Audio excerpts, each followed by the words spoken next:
مشاهدونا الأفاضل، طابت أوقاتكم. من الفضائية الإريترية نحييكم ونقدم إليكم نشرة الأخبار لهذه الفترة، والتي نبدأها بأهم وأبرز العناوين. فخامة الرئيس سياس أفورقي يلتقي والي ولاية البحر الأحمر السودانية.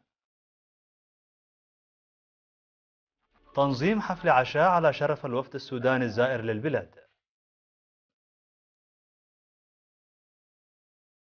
افتتاح معرض للمشغولات اليدوية لدولة الساحل العاج في الإكسبو.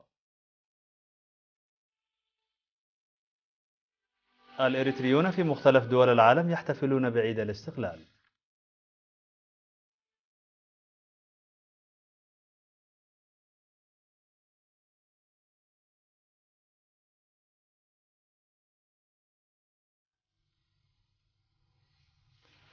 مرحبا بكم. من العناوين إلى التفاصيل. استقبل فخامة الرئيس سياس أفورقي بقاعة هجر اليوم 26 من مايو والي ولاية البحر الأحمر السودانية الدكتور محمد طاهر إيلا، الذي حضر إلى البلاد للمشاركة في احتفالات عيد الاستقلال. وتناول اللقاء تعزيز العلاقات التاريخية بين البلدين وتنفيذ الاتفاقات الموقعة.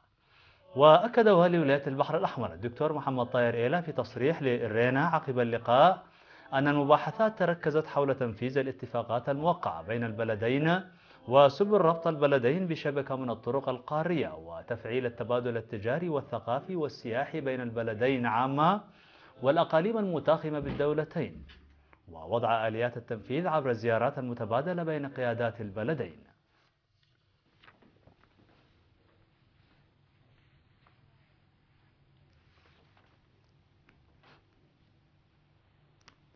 أقامت الجبهة الشعبية للديمقراطية والعدالة مأدبة عشاء يوم 25 من مايو على شرف الوفد السوداني المشارك في احتفالات البلاد بعيد الاستقلال، والذي ضم مساعد رئيس الجمهورية السيد موسى محمد أحمد، ووالي ولاية البحر الأحمر الدكتور محمد طاهر إيلا، ووالي ولاية كسلا السيد محمد يوسف آدم، وعدد من قيادات الجهازين التشريعي والتنفيذي.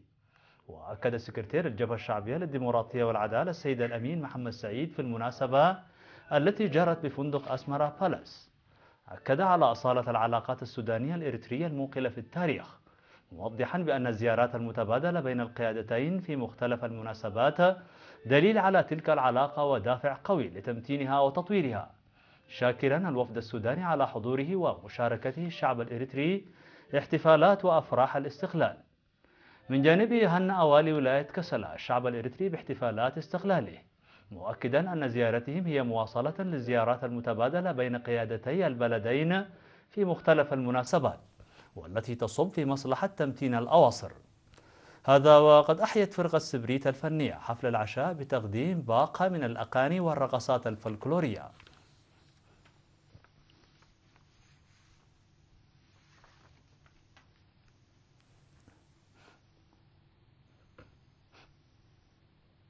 افتتح وزير التعليم السيد سمرير سوم يوم 26 من مايو معرضا للأشغال اليدوية لفرقة بالي ناسيونال من ساحل العاج، وذلك بمناسبة الذكرى 22 للاستقلال المجيد. وحضر افتتاح المعرض بقاعة جي 1 في أرض المعارض بالإكسبو سفير ساحل العاج في مصر السيد آلو إيجي وعدد كبير من الفنانين الإريتريين. وقال منسق المعرض السيدة جيرا ماريا أنجلين لوكالة إيرينا أن المعرض الذي يحوي ألبسة تراثية وعصرية وأحذية يوضح بأن المرأة بإمكانها تحسين مستواها المعيشي إذا وجدت الفرص. وأضافت أن البرنامج يركز أساسا على المرأة ويهدف إلى عرض الملابس التراثية، كما يفتح الباب لتبادل التجارب بين فناني البلدين. وقالت المصممة الآنسة أميشا سيلفيا بأنه لم يكن لديها أي معرفة بإريتريا، معربة عن ارتياحها بالسلام والاستقرار الذي وجدته فيها، وأن مشاهدتها لآلاف السكان وهم يحتفلون معا بكل فرح وسرور يعتبر تجربة جديدة بالنسبة لها.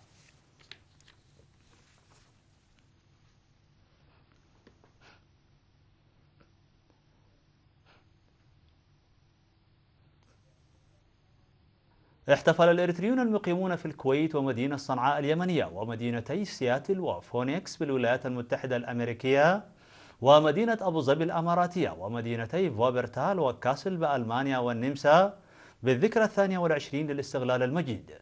وفي الاحتفال الذي جرى في الكويت بحضور السفراء وأعضاء السلك الدبلوماسي والضيوف المدعوين، أوضح رئيس الجالية الإريترية في الكويت السيد عثمان صالح نائب بأن الإنجازات التنموية التي تشهدها البلاد تبشر بمستقبل مشرق، مؤكدا مساهمة الجالية الإريترية في الكويت بفعالية في حملة الاستثمار الاقتصادي.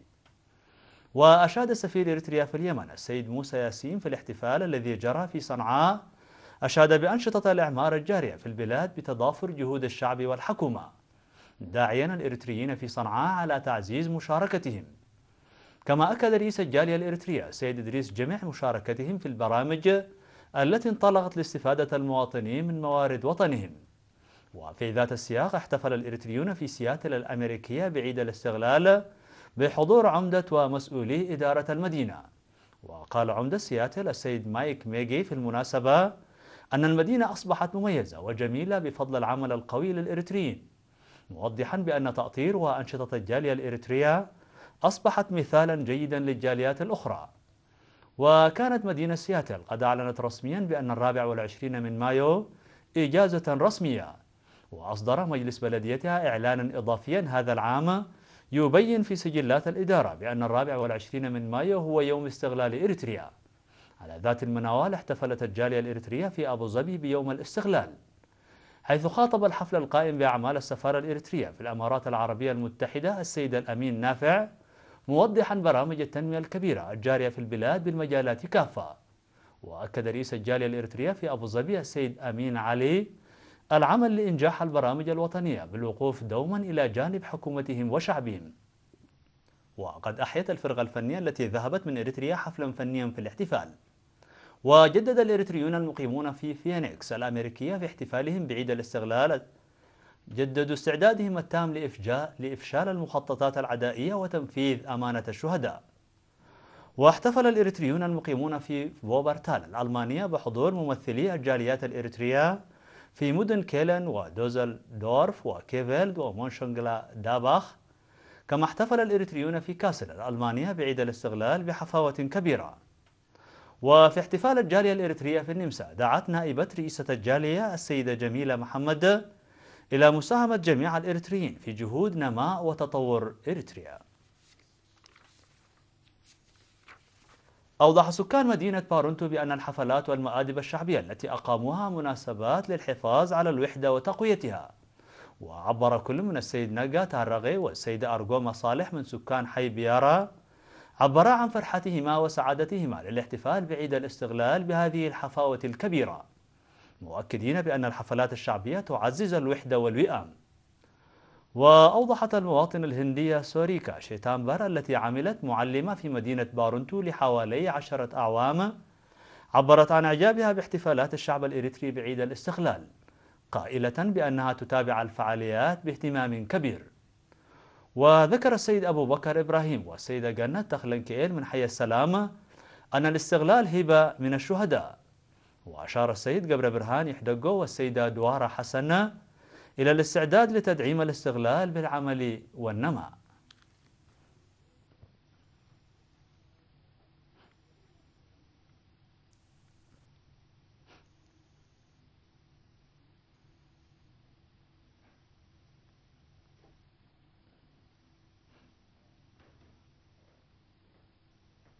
مشاهدينا الأفاضل، بهذا نكون قد وصلنا بكم إلى نهاية النشرة. شكرا على حسن المتابعة وكل عام وأنتم بخير.